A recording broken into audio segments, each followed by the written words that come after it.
আমৃত্য ভালোবাসি তোকে। লেখনীতে সালমা চৌধুরী। সারপ্রাইজ এর বাকি অংশ। বর্তমান। লজ্জায় অসার মেঘ জোরপূর্বক নিজের চোখ বন্ধ করে রেখেছে। আবির আবেগন্বিত দৃষ্টিতে মেঘকে নিহারা করছে। আশেপাশে না তাকিয়ে আবির সরাসরি নিজের রুমে গিয়ে মেঘকে কোল থেকে নামালো। মেঘের দিকে তাকিয়ে উদ্দীপ্ত কণ্ঠে জানতে চাইল, আমাকে এত কষ্ট দিয়ে কি শান্তি পেয়েছিস? এই যে সারা জীবনের জন্য পেতে যাচ্ছি। আবির মুচকি হেসে বলল, তুই এমনিতেও আমারই। মেঘ হঠাৎই ভ্রু কুচকালো। আবিরের চোখে চোখ রেখে আতর্কিত কণ্ঠে বলল, আপনি মাথায় রিভলভার ধরেছিলেন কোন সাহসে? যদি আপনার কোনো কিছু হয়ে যেত? তোকে না পেলে সত্যিই কিছু একটা হয়ে যেত। বাজে কথা বলবেন না। আবির মুচকি হেসে ফোনে সম্পূর্ণ ভলিউম দিয়ে গান চালিয়ে অতর্কিতে নাচতে শুরু করলো। মেঘ বিড়ম্ব হয়ে তাকিয়ে আবিরের নাচ দেখছে। আবির পুরোপুরি জ্ঞানশূন্য অবস্থায় নেচেই চলেছে। রুমের দরজা খোলা থাকায় নিচ পর্যন্ত গানের শব্দ আসছে। সবাই অবচেতন মনে চোখাচোখি করলো। মিম মাঝখান থেকে বলে উঠল, আমি গিয়ে দেখবো? আরিফ নিরুদ্বেগ ভঙ্গিতে বলে উঠল, সব ব্যাপারে মাতবরি। মিম বেঞ্চি কেটে বলল, তোমার কোনো সমস্যা? তানভীর ব্যস্ত কণ্ঠে বলল, ভাইয়ের জামাকাপড়গুলো দিতে হবে, আমি যাচ্ছি। মোজাম্মেল খান উদ্বেগপূর্ণ ভঙ্গিতে বললেন, হ্যাঁ হ্যাঁ দেখো খুশিতে পাগলই হয়ে গেছে কিনা। তানভীর মৃদু হেসে ছুটল। নিজের রুম থেকে আবিরের জামাকাপড় নিয়ে আবিরের রুমের দরজায় এসে থমকালো। আবির এলোপাথারি নাচ দেখে সহসা পকেট থেকে ফোন বের করে ভিডিও অন করলো। মেঘ এক কর্নারে দাঁড়িয়ে হাত দিয়ে মুখ চেপে নির্বাক চোখে আবিরের তপ্ত আদলে তাকিয়ে আছে। কিছুক্ষণ আগে চিৎকার করে কান্না করা মানুষটা এখন কি সুন্দর হাসছে। তানভীর মেঘকে আস্তে করে ডাকলো। মেঘ এগোতেই আবির জামা কাপড়গুলো মেঘের হাতে দিয়ে মোলায়েম কণ্ঠে বলল, ভাইয়াকে একটু তাড়াতাড়ি রেডি হতে বলিস, ফটোগ্রাফার ওয়েট করছে। আর হ্যাঁ, তোর বান্ধবীকে অনেকগুলো কল দিয়েছি, একবার অর্ধেক কথা শোনার পর থেকে কল আর রিসিভই করে না। মেঘ মেকিস্বরে বলল, তোমার প্রেমিকা তুমিই সামলিও। আফসোস, কেউ একজন বলেছিল সময় হলে জানাবো, তার সময়ও হলো না, আমাকে আর কিছু জানালোও না। তানভীর মেঘের কথায় মাথায় আস্তে করে গাঁটটা মেরে ভিড় করে বলল, আমার আগে তুই তো প্রপোজ করে ফেলেছিস। আমি আমার ভাবি বানানোর জন্য প্রপোজ করেছি, তোমার প্রেমিকা বানাতে নয়। ওকে ওকে ওকে। মেঘ জামা বিছানার উপর রাখছে, তার মধ্যে তানভীর আচমকা ডাকলো, ভাইয়া। তানভীরকে আগে দেখলেও আবিরের নাচের মনোযোগ নষ্ট করেনি। এখন তানভীরের ডাকে ফোনের দিকে নজর পড়তেই থামলো। গুরুগম্ভীর কণ্ঠে বলল, শালা তুই দাঁড়া শুধু। আবির দৌড় দেওয়ার আগেই তানভীর দু হাতে আবিরের রুমের দরজা চাপিয়ে দৌড়ে বেলকনি পেরিয়ে সিঁড়ি দিয়ে নামতে নামতে ঘন ঘন শ্বাস ফেলছে। আলী আহমদ খান মৃদুস্বরে জানতে চাইলেন, এভাবে ছুটছে কেন? আর আবির বা কি করে? তানভীর সিঁড়িতে দাঁড়িয়ে আবিরের নাচের ভিডিও অন করলো। 5 থেকে 7 সেকেন্ড চলার পরই অফ করে দিয়েছে। ঠোঁটে হাসি রেখে বলল, খুশিতে পাগল না হলেও নাচতে নাচতে নিশ্চিত পাগল হয়ে যাবে। উপস্থিত সবাই একসঙ্গে হেসে উঠল। এইদিকে মেঘ আবিরকে থামিয়ে উদ্বিগ্ন কণ্ঠে জানতে চাইল, আপনি আমার ভাইকে মারতে চাচ্ছেন কেন? মারবো না তো কি চুমু খাবো? অবশ্য চুমু খাওয়ার জন্য তুই তো আছিসই। মেঘ ঠোঁট উল্টিয়ে নীরের দৃষ্টিতে তাকিয়ে আছে। আবির শক্ত কণ্ঠে বলল, ইস ভাল লাগে না। মেঘ ভ্রুকুচকে প্রশ্ন করলো, কেন, কি হয়েছে? সেজেগুজে পুরো পুতুল হয়ে আসছিস, ধরতেও পারছি না, কিছু করতেও পারছি না। দূর, ভাল লাগে না। মেঘ আনমনে বলে উঠল, না সাজলে কি করতেন? আবির মেঘের চোখের দিকে তাকিয়ে নিঃশব্দে হেসে আস্তে করে চোখ মেরে বলল, রোমান্স। মেঘ অবিশ্বাস্য চোখে তাকিয়ে আছে। আবির প্রথমবারের মতো মেঘকে চোখ মেরেছে। হতবিলম্ব মেঘ নিস্তব্ধ হয়ে গেছে। আবির 2 কদম এগিয়ে এসে মেঘের কানের কাছে ফিসফিস করলো, এভাবে তাকিয়ে নিজের বিপত্তি ডেকে আনিস না, আমাকে তোর সাজ নষ্ট করার বাধ্য করিস না, প্লিজ। মেঘ নিজেকে সামলে অনুজ্ঞ কণ্ঠে বলল, শাওয়ার নিয়ে আসুন তাড়াতাড়ি। আবির বিছানার পাশে ধপ করে বসে উদাসীন কণ্ঠে বলল, শাড়ির বোতামগুলো খুলে দে। আমি পারবো না। তাহলে আমিও শাওয়ার নিতে যাব না। আবির ভ্রু নাচালো। মেঘ কপালে কয়েক স্তর ভাঁজ ফেলে এগিয়ে এসে শাড়ির বোতাম খুলতে খুলতে বলল, আপনি বড্ড জ্বালাচ্ছেন। আবির ঠোঁট ভিজিয়ে নরম স্বরে বলল, পাগলকে উস্কাবে আর তার পাগলামি সহ্য করবে না? তা কি করে হয় সোনা? সোনা শব্দটা শুনেই মেঘ থ্র মেরে দাঁড়িয়ে পড়েছে। পরপর দ্রুত গতিতে সব বোতাম খুলে দিয়ে গম্ভীর কণ্ঠে বলল, শেষ, তাড়াতাড়ি যান। আবির মুচকি হেসে টাওয়াল নিয়ে ওয়াশরুমে যেতে যেতে রাগের স্বরে বলল, রুম থেকে বের হলে আমি কিন্তু বিয়েই করবো না। মেঘ রাগে চোখে তাকাতেই আবির ঠান্ডা কণ্ঠে বলে উঠল, এত কিউট করে সেজে এভাবে তাকাস কেন? যাচ্ছি তো। আবির ওয়াশরুমে ঢুকে গেছে। মেঘ বিছানার এক কোণে বসে আনমনে হাসছে। আজকে আবির ভাই যেন আগাগোড়ায় ভিন্ন। কথায় কথায় লজ্জা দেওয়া যেন তার একমাত্র কাজ। লজ্জায় মেঘের গালে দেওয়া গোলাপি ব্লাশ এখন টকটকে লাল দেখাচ্ছে। মেঘ আবিরের হলুদের পাঞ্জাবিটা দেখছে। গায়ে হলুদের পুরো শপিং তানবীর একাই করেছে, যদিও আবিরের পছন্দের বাইরে কিছুই কিনেনি। আবির যে রঙের পাঞ্জাবি পরার ইচ্ছে, মেঘকে সেই রঙেরই শাড়ি পরানোর ইচ্ছে ছিল। তার ঠিক যেভাবে সাজানো ইচ্ছে ছিল, তানবীর সেভাবেই সবটা করেছে।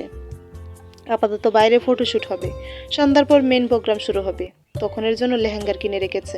আবির কিছুক্ষণের মধ্যে কোমরে টাওয়াল জড়িয়ে বেরিয়ে আসছে। লাজুক মেঘ এক পলক দেখে লজ্জায় সে যে মাথা নিচু করেছে আর চোখ তুলে তাকাতে পারছে না। আবির আরেকটা শুকনো টাওয়াল দিয়ে মাথা মুছতে মুছতে স্বাভাবিক কণ্ঠে বলল, কোথায় ছবি তুলবি? মেঘ এক নাগারে অনেকগুলো জায়গার নাম বলল।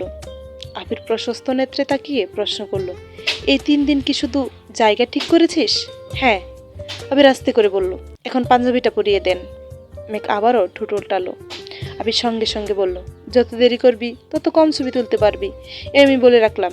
শ্বশুরের সাথে মিলে জামাইকে কষ্ট দেওয়া না, এর প্রতিশোধ আমি কড়াই গন্ডায় ফেরত নেব। মেঘ ধীরগতিতে পাঞ্জাবির বোতাম খুলছে আর মনে মনে আবিরকে বকছে, বেহায়া, বেয়াদব বেটা। কম্বাত কেউ একজন দরজায় ডাকলো। মেঘ দরজার দিকে তাকিয়ে উঁচু স্বরে বলল, দরজা খোলাই আছে। দরজা খুলতেই মালা গম্ভীর মুখ বেশি উঠল। আবির মালাকে দেখে তড়িৎ বেগে বিছানার উপর থেকে টাওয়ালটা টেনে নিজের গা ঢেকে ফেলল। আবিরের জ্বরের গতিতে গা ঢাকা দেখে মালা ঠোঁট বাঁকালো। মেঘ মালাকে দেখে হাসি মুখে বলল, আপু কেমন আছেন? ভালো। মেঘ পুনরায় বলল, ভেতরে আসুন। আবির এবার শক্ত কণ্ঠে মেঘকে বলল, পাঞ্জাবি কি পরিয়ে দিবি? মালা আবিরকে এক নজর দেখে রাজবাড়ি কণ্ঠে বলল, অসময়ে বিরক্ত করার জন্য দুঃখিত। ফুফা তোমাদের ডাকতেছে, এটাই বলতে আসছিলাম। ধন্যবাদ। আবুকে গিয়ে বল একটু সময় লাগবে, আর যাওয়ার আগে দরজাটা চাপিয়ে রেখে যা। মালা দাঁতে দাঁত চেপে দু হাতে ঠাস করে দরজা বন্ধ করেছে। উচ্চ শব্দে আবির মেঘ দুজনেই চোখ বন্ধ করে ফেলেছে। মেঘ চোখ খুলে শান্ত গলায় বলল, আপুর সাথে এভাবে কথা বলা ঠিক হয়নি আপনার। ঠিক বেটিকে আমাকে বোঝাতে হবে না ম্যাডাম, এই মালা আমাকে খুব জ্বালিয়েছে। শুধুমাত্র আব্বুর বয়ে এতদিন বাড়াবাড়ি করিনি, নয়তো মালাকে অনেক আগেই শায়েস্তা করে ফেলতাম। মেঘ কেবল মুচকি হাসলো, কিছু বলার প্রয়োজন মনে করলো না। আবির রেডি হয়ে মেঘকে নিয়ে নিচে নামছে। আবিরের মামার বাড়ি সবাই ইতিমধ্যে চলে আসছে। মাইশা আপুর লাস্ট মাস চলছে, কিছুদিনের মধ্যেই ডেলিভারি, তাই উনি আজ আসতে পারেননি। শরীর সুস্থ থাকলে বিয়ে বা বউভাতে অন্তত পক্ষে আসবেন। আবির মামা মামিদের সাথে কথা শেষ করে বাসা থেকে বের হলো। বাসার সামনে তানবীর দেয়ালে হেলান দিয়ে দাঁড়িয়ে বন্যাকে একেবারে কল দিয়ে যাচ্ছে। আবির আচমকা তানবীরের এক হাত পেছনে চেপে ধরে রাগান্বিত কণ্ঠে বলল, শালা, তুই আব্বুর কাছে গেছিলি কোন সাহসে? মেঘকে আতঙ্কিত কণ্ঠে বলল, প্লিজ ভাইয়াকে ছাড়ুন। তানবীর ব্যথায় আর্তনাদ করতে করতে তপ্ত স্বরে বলল, আমাকে মেরে লাভ নেই, আমরা না গেলে আজকের এই স্পেশাল দিনটা পেতেই না। তানবীরকে ছেড়ে আবির উদ্বিগ্ন কণ্ঠে শুধালো, আমরা মানে? আর কাকে গেছিল? রাকিব ভাইয়া, রাসেল ভাইয়া, হারামির দল। ওই দিন আমাকে ফেলে আসার কারণ এইটাই ছিল ওদের। তোরা সব কয়টাকে দেখে নেব, শুধু কয়েকটা দিন চাক। এর মধ্যেই রাকিব আসছে। এক দৌড়ে এসেই আবিরকে জড়িয়ে ধরে উত্তেজিত কণ্ঠে বলল, ভাইয়া, ফাইনালি আমি তোমার বিয়ে খেতে আসছি। সাকিব আচমকা গার কাত করে আহ্লাদি কণ্ঠে বলে উঠল, হাই বাবি। হাই। আবির আর চোখে তানভীরের দিকে তাকালো। তানভীর বন্যাকে কলের পর কল দিচ্ছে দেখে আবির মৃদু হেসে বলল, যতই চেষ্টা কর, আমার রেকর্ড ভাঙতে পারবি না। রেকর্ড ভাঙার কোনো ইচ্ছে নেই আমার, আপাতত মেয়েটার রাগ কমলেই চলবে। আবির রাজবাড়ি কণ্ঠে বলল, এসব বাদ দিয়ে বিকেলে সোজা ওদের বাসায় যাবি। ওর আব্বু আম্মু বোনকে দাওয়াত দিবি, সাথে করে বন্যা আর তার বাইকে নিয়ে আসবি। মিম, মেঘ, আরিফ, আইরিন, সাকিব, তানভীর আর আবির ফটোশ্যুট করতে বেরিয়েছে। সাথে ক্যামেরাম্যান তো আছেই। সবাই হাসি খুশি থাকলেও আরিফ আর মিম একটু পরপর ঝগড়া লেগেই যায়। একবার তানভীর আরেকবার আইরিন আটকে আটকে রাখছে। ফটোশ্যুটের লাস্ট দিকে তানভীর ওদের থেকে বিদায় নিয়ে বন্যাদের বাসায় আসছে। সাথে 2টা কার্ডও নিয়ে আসছে, একটা নর্মাল দাওয়াতের কার্ড, অন্যটা বন্যার জন্য স্পেশালভাবে বানানো। যদিও প্ল্যানটা ম্যাগি দিয়েছে। তানভীর বাসায় ঢুকতেই বন্যা বড় বোনের সাথে দেখা। তানভীরকে দেখেই মোলায়েন কণ্ঠে বলল, কেমন আছো ভাইয়া? আলহামদুলিল্লাহ ভালো। আপনি কেমন আছেন আপু? আলহামদুলিল্লাহ ভালো। আঙ্কেল আন্টি বাসায় নেই? আব্বু আম্মু আর রিত একটু বাইরে গেছে। বসো, শুনলাম মেয়ের বিয়ে। তানভীর বিয়ের কার্ড হাতে দিয়ে বলল, জি আপু, হুট করেই সব কিছু ঠিক হয়েছে। যে সময় নিয়ে ওইভাবে দাওয়াত দেওয়া সম্ভব হয়ে ওঠেনি। আমাদের কিন্তু 2 দিনই দাওয়াত, আগামীকাল কমিউনিটি সেন্টারে আর পরশুদিন বাসায়। আঙ্কেল আন্টিকে বলবেন অবশ্যই যেতে হবে। আর এখন আপনি আর বন্যা রেডি হয়ে আমার সাথে বাসায় চলুন। আরে না ভাই, আমি যাব না, বন্যাকে নিয়ে যাও। মেয়েকে আরো 5 বছর আগে থেকে আমাকে বলে রাখছে ওর বিয়েতে বন্যাকে কম করে হলেও 3 দিনের জন্য দিতে হবে। আমিও মেয়েকে কথা দিয়েছিলাম, বন্যার বিয়ে না হলে আমি আব্বু আম্মুকে বুঝিয়ে 3 দিনের জন্য পাঠাবো। এখন দেখো, মেঘের বিয়ের কথা শোনার পর থেকেই সে যে মুখ ফুলিয়ে রুমে ঢুকেছে আর বেরই হচ্ছে না। গত 2 দিন আব্বু আম্মু অসুস্থ ছিল, এই অবস্থায় বাসা থেকে বের হতে পারছিল না ঠিকই, তবে 24 ঘন্টায় শুধু মেঘ কি করছে, মেঘের কি হয়েছে, মেঘ কেমন আছে, এসব করেই কাটিয়েছে। আব্বুর অসুস্থ না থাকলে আমি নিজে বন্যাকে নিয়ে তোমাদের বাসায় ঘুরে আসতাম। বন্যা কোথায় এখন? রুমে। ওর সাথে একটু কথা বলা যাবে? আসো। বন্যার বোন দরজার সামনে দাঁড়িয়ে জোরে ডাকতে ডাকতে বলল, এই বন্যা, দরজা খুল, মেঘের ভাই তোর সাথে কথা বলতে আসছে। আমি দরজা খুলবো না, ওনাকে চলে যেতে বলো। বন্যা, তানবীর এখানে দাঁড়িয়ে আছে, দরজাটা খুল। বললাম তো খুলবো না। তানবীর এবার মোলায়েম কণ্ঠে বলল, বন্যা প্লিজ দরজাটা খুলো, আপনি চলে যান এখান থেকে, ধুমধাম করে বোনের বিয়ে দেন গিয়ে। তানবীর কপালে ঘাম মুছে শক্ত কণ্ঠে বলল, তুমি না গেলে বোনও বিয়েতে বসবে না, কারণ এটা তুমি খুব ভালোভাবে জানো। বন্যা এবার একটু থামলো।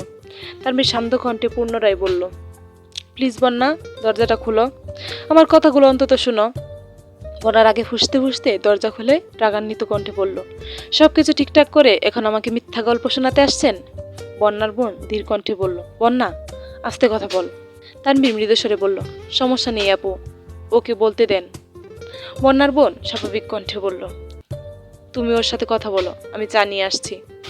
বন্যার বোন চলে যেতেই তানবীর মলিন কণ্ঠে বলল, সরি। বন্যার দু চোখ বেয়ে অনর্গল পানি পড়ছে, কাঁদতে কাঁদতে বলতে শুরু করলো, সরি, মেঘের চিন্তায় আমি দুরাত এক ফোঁটাও ঘুমাতে পারিনি। আমি সেদিন কথাগুলো না বলে মেঘ শাড়ি পরে বের হতো না, আর পরবর্তী ঘটনাগুলো করতো না। সব দোষ আমার, আমি মেঘের ভালো চাইতে গিয়ে খারাপ করে ফেলেছি। এসব ভেবে উঠতে বসতে আমার নিজেকে মারতে ইচ্ছে করছিল। আপনাকে কত শত কল দিয়েছি, এক পর্যায়ে আপনি আমার নাম্বারটা পর্যন্ত ব্লক করে দিয়েছেন।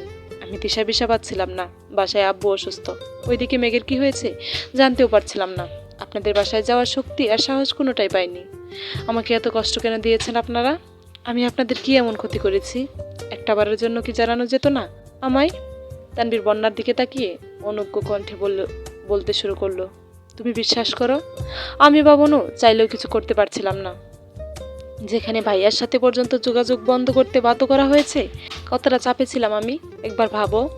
তোমাকে তো আগেই বলেছি, বনুর ফোন বড় আব্বুর কাছে জমা ছিল, আর আমি গত 3 দিনে নিজের ইচ্ছেতে কোনো দিকেও পাও বাড়াতে পারিনি। ঘুমাতে গেলে পর্যন্ত বড় আব্বুর অনুমতি নিয়ে যেতে হয়েছে। আমাকে এমনভাবে থ্রেট করা হয়েছে, যদি আমি কোনোভাবে ভাইয়ার সাথে বা কারোর সাথে ভাইয়ার বিষয় নিয়ে কথা বলি, তাহলে বিয়েই বাতিল। একজন মানুষ যদি 10 মিনিট, 20 মিনিট, 30 মিনিট অন্তর অন্তর কল দিয়ে কাজের অর্ডার দেন, আর সেই কাজ হয়েছে কিনা সেটার প্রমাণ পর্যন্ত চান, ওই অবস্থায় আমি কিভাবে কি করতাম বলো? তোমাকে বাসা থেকে বের করে 2টা কথা বলবো, একটু সময় আর সুযোগ আমাকে দেওয়া হয়নি। শুধু আমি না, রাকিব ভাইয়া, রাসেল ভাইয়াকেও থ্রেটের উপর ছিল। বিভিন্ন প্রয়োজনে বড় আব্বুর সামনে দাঁড়িয়ে একে তাকে কল দিতে হচ্ছিল, যেখানে বারবার তোমার কল আসা কতটা বিপজ্জনক একবার ভাবো। আমি সত্যিই দুঃখিত, এখন প্লিজ চলো। তানবীর বন্যার জন্য আনা স্পেশাল কার্ডটা বন্যাকে দিল। বন্যা কার্ডটা ভালোভাবে পকড় করে চোখ মুখ মুছে চাপা সরে বলল, আমি যাব, তবে শুধুমাত্র মেঘের জন্য। তানবীর মুচকি হেসে বলল, ধন্যবাদ। বন্যা ফুস করে উঠল, ধন্যবাদ দিতে হবে না, আপনার সাথে আমার কোনো কথা নেই। তানবীর মনমরা হয়ে বলল, আমার কি দোষ? চলবে।